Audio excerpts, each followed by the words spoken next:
Several factors were to blame, including a nationwide pilot shortage. This shortage will likely last for years to come.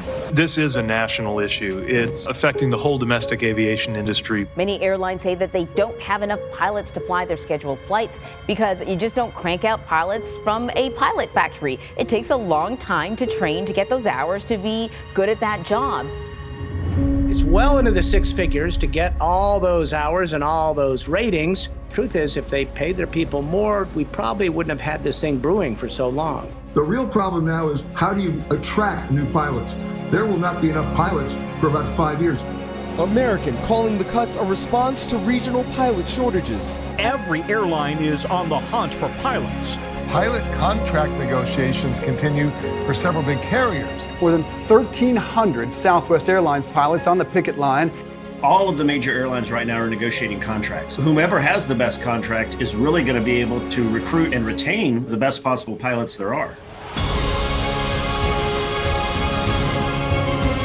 Delta Airlines has offered a new contract to pilots. They have offered a hefty 34% pay increase. American Airlines is ready to give its pilots a pay bump. Also included in the proposal, significant improvements to scheduling and quality of life concerns.